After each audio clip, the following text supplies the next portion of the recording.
Hello everyone, आज हम बात करेंगे हैंडराइटिंग के बारे में। जो भी बच्चे इस साल अपना बोर्ड एग्जाम देने जा रहे हैं, 10th के हों या 12th के, ये वीडियो उनको कंसर्न में रख के बना रहा हूं मैं। लेकिन अगर आप कोई भी एग्जाम देने वाले हैं तो आपके लिए हैंडराइटिंग बहुत मैटर करती है।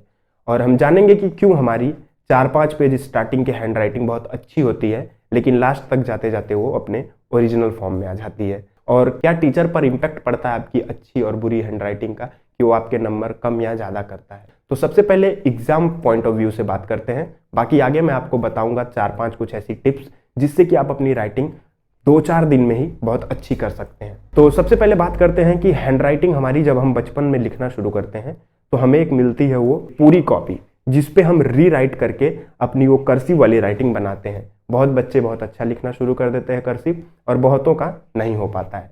इसमें सबसे मेजर फैक्टर आता है हमारा फोकस और coordination with the hand and brain. तो जब आप बचपन में लेटर बनाना सीख रहे होते हैं तो अगर आपने सारे लेटर्स को परफेक्टली वैसे ही बनाना सीख लिया जैसे कि कॉपी में दिया गया रहता है, तो आपकी राइटिंग अल्टीमेटली अच्छी हो जाती है।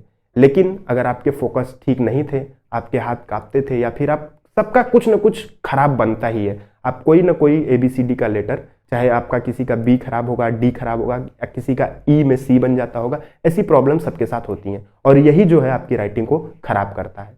और दूसरी चीज जो है वो आपका है अलाइनमेंट। जो भी आप एक एक वर्ड लिखते हैं उसका कितना स्पेसिंग है और एंगल सबका बराबर है कि नहीं। तो ये सारी चीजें जो हैं बहुत मैटर करती हैं आपके पूरे ओवरऑल कॉपी को जब एक बार लिखे जाने के बाद देखने पर। तो ये सब चीजें कैसे बिल्ड होंगी, ठीक है, आप कैसे इंप्रूव कर सकते हैं।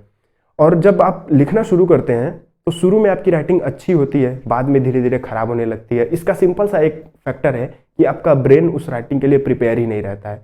जनरली हमारे स्कूल या कोचिंग में हमारे जो पीरियड होते हैं वो लगभग 50 मिनट से 1 घंटे का होता है, ठीक है।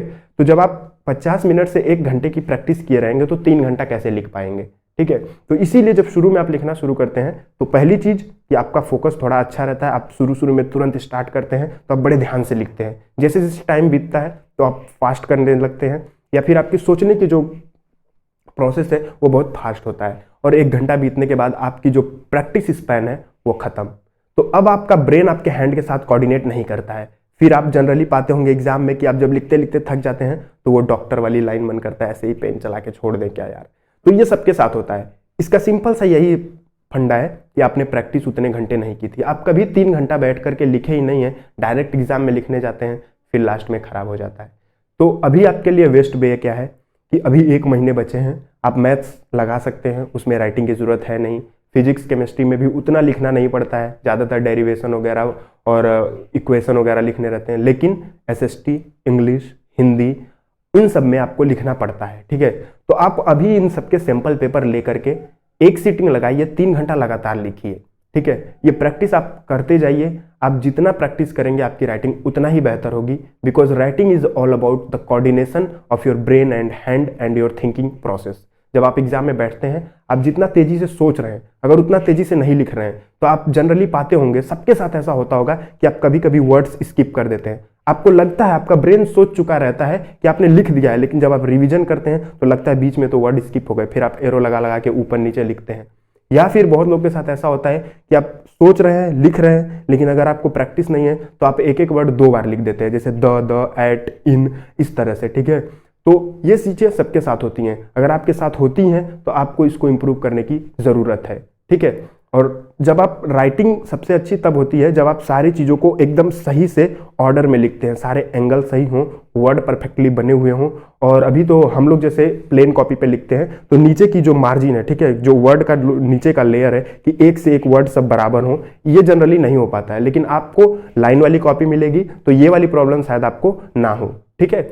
बाकी अगर आपको अपनी राइटिंग इंप्रूव करनी है तो सबसे पहले आपको डिसाइड करना पड़ेगा कि आप किस पेन से लिखते हैं। आपका जो पेन है वो बहुत स्मूथ होना चाहिए, ठीक है।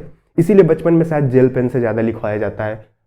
सबसे पहले तो पेंसिल से हम लिखते हैं, उसके बाद जेल पेन पे आते हैं कर्सिव लिखते समय, उसके बाद फिर आप डॉट पेन यूज करना शुरू करते हैं जब आपके रिफ्लेक्स सेट हो जाते हैं एक बार, ठीक है।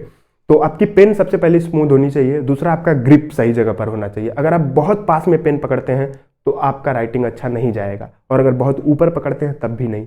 इसीलिए पेन में रबर वाला सेक्शन आता है कि वो जो सेक्शन है वो सही ग्रिपिंग का सेक्शन है और आपकी ग्रिप सही होनी चाहिए। 2 फैक्टर, तीसरा फैक्टर, अगर आप कर्सिव अच्छा नहीं लिख पाते हैं, अगर आपने बचपन में नहीं सीख रखा है, तो आप अलग अलग शब्दों को लिखिए, ठीक है। अगर आपके वर्ड सेपरेट रहेंगे तो ज्यादा खिल करके आते हैं और सब कुछ पढ़ने में इजी होता है। अल्टीमेटली अच्छी राइटिंग का मतलब है कि उसको आदमी जो पढ़ रहा है वो उसको पढ़ सके, ठीक है। और चौथी चीज है प्रैक्टिस, प्रैक्टिस एंड प्रैक्टिस, ठीक है। तो आप अगर प्रैक्टिस नहीं करते हैं उतने लंबे आवर का, अगर आप 1 घंटे लिखने की प्रैक्टिस करते हैं और 1 घंटे में आपकी राइटिंग अच्छी है, तो आप 2 घंटे बैठेंगे तो दूसरे घंटे वाली राइटिंग आपकी खराब होते जाएगी, because your brain is not prepared for that. तो ये बहुत बड़ा इंपैक्ट है कि जब लास्ट में आप सोचना शुरू करते हैं, बड़ी तेजी से सोचते हैं और बड़ी तेजी से लिखते हैं, तो आपका ब्रेन आपके हाथ के साथ कोऑर्डिनेट नहीं कर पाता है और वर्ड्स छूटने लगते हैं, क्योंकि आप सोच चुके होते हैं लेकिन लिख नहीं पाए रहते हैं। और जब आप रिवीजन करते हैं तो आपको मिलता है कि अरे यार, इसमें तो बहुत सारे वर्ड्स छूट गए हैं। तो this is all about this video. आप अपनी राइटिंग को अगर बढ़ाना चाहते हैं, अच्छा करना चाहते हैं, अपनी स्पीड को बढ़ाना चाहते हैं, तो 3 घंटे की लगातार प्रैक्टिस करिए, क्योंकि कोई भी एग्जाम ज़्यादातर 3 घंटे का ही होता है, ठीक है। तो thank you for watching this video. मिलते हैं किसी अगले वीडियो में कुछ अच्छी बातों और अच्छे टिप्स के साथ। तब तक के लिए बाय बाय।